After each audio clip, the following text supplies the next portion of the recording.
नमस्कार। जब से यह नव वर्ष प्रारंभ हुआ है, बहुत सारे लोगों के प्रश्न रहे हैं कि ये नव वर्ष हमारा कैसा जाएगा, इस नव वर्ष के बारे में कुछ बताइए।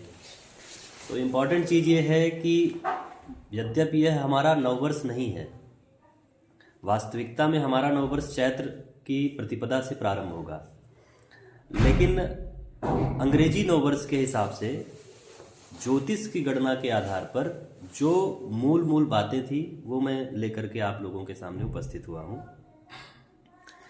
इस वर्ष की अगर मैं बात करूं तो यह इस वर्ष की शुरुआत सोमवार के दिन से, कृष्ण पक्ष की पंचमी तिथि, मघा नक्षत्र, आयुष्मान योग, तैतिल करण, सिंह राशि में चंद्रमा जिस समय गोचर कर रहे थे, सूर्य का गोचर धनु राशि में था, धनु लग्न में ही इस वर्ष की शुरुआत हुई है।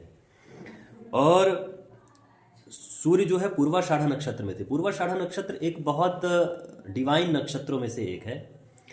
चंद्रमा मघा नक्षत्र में था और सूर्य पूर्वाषाढ़ा नक्षत्र में। पूर्वाषाढ़ा के बारे में अगर मैं कहूँ तो इस नक्षत्र के लिए ये कहा गया है, ये वो नक्षत्र है जिसके स्वामी वरुण देव होते हैं,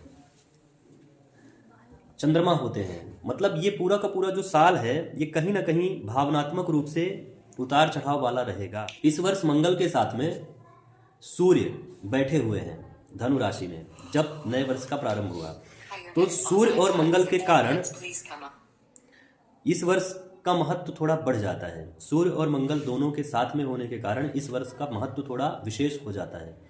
दूसरी बात अगर मैं करूं, धनु राशि का मंगल कहीं ना कहीं इस वर्ष का जो राजा है वो भी मंगल है। हमारा जो अगला चैत्र नवरात्रि से वर्ष शुरू होगा उसके हिसाब से भी जो राजा और मंत्री का चुनाव होता है उसमें भी मंगल और शनि की विशेष भूमिका रहेगी। तो ये जो वर्ष है 2024, यह मंगल, वैसे भी न्यूमरोलॉजी के हिसाब से भी अगर हम देखें तो इस वर्ष का टोटल करने से 8 आता है।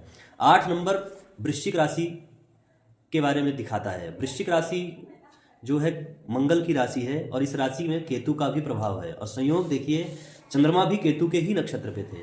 तो इस वर्ष केतु और मंगल इन दो ग्रहों का सर्वाधिक बोलबाला रहेगा। इसके साथ में शनि का बोलबाला रहेगा। आपको बहुत अच्छे से समझना है कि वृश्चिक राशि जब जब भी एक्टिव होती है, जब जब किसी की कुंडली में, जन्म कुंडली में वृश्चिक राशि प्रभावित होती है तो ऐसे व्यक्ति के जीवन में आकस्मिक घटनाएं बढ़ने लगती हैं, साथ ही बीमारियां, ऐसी आपदाएं, कोई ना कोई ऐसी चीजें जरूर रहती हैं। इस वर्ष में कुछ विशेष बातें यह हैं कि व्यापार की दृष्टि से यह वर्ष बहुत अच्छा है। इसके अलावा आध्यात्मिक वृद्धि भी इस वर्ष में होगी। केतु और गुरु, चूंकि गुरु के लग्न में इस वर्ष की शुरुआत हुई है, धनु लग्न में, तो केतु और गुरु दो ग्रह एक्टिव हैं और दोनों ग्रह जो है ना आध्यात्म के लिए जाने जाते हैं। ये दोनों ऐसे प्लैनेट है ना जिनको स्पिरिचुअलिटी, आध्यात्मिक उन्नति के लिए जाना जाता है। तो इस वर्ष इन दोनों ग्रहों का विशेष तौर पर बोलबाला रहेगा। इसके अलावा मंगल और शनि का भी बोलबाला रहेगा। मंगल और शनि की आपस में नहीं बनती, ये दो ऐसे प्लैनेट हैं। मंगल जो है गर्म प्लैनेट है, शनि एक्सट्रीम ठंडा प्लैनेट है। इन दोनों ग्रहों की आपस में नहीं बनती, तो कहीं ना कहीं कई बार हमारे जीवन में भी कुछ ऐसी स्थितियां हमें देखने को मिलेगी, कुछ ऐसी कठिनाइयां भी देखने को मिलेंगी। पर साथ ही साथ मंगल और शनि धनु और केतु से प्रभावित इस वर्ष अगर हनुमान जी की पूजा की जाए, हनुमान जी की विशेष आराधना की जाए, तो हनुमान जी की कृपा से हम सब अपने जीवन को लाभान्वित कर सकते हैं और आने वाली आकस्मिक आपदाओं से अपने आप को सुरक्षित कर सकते हैं। इसी आशाओं के साथ आप सबको पुनः एक बार नव वर्ष की हार्दिक मंगल कामना। जय श्री राम।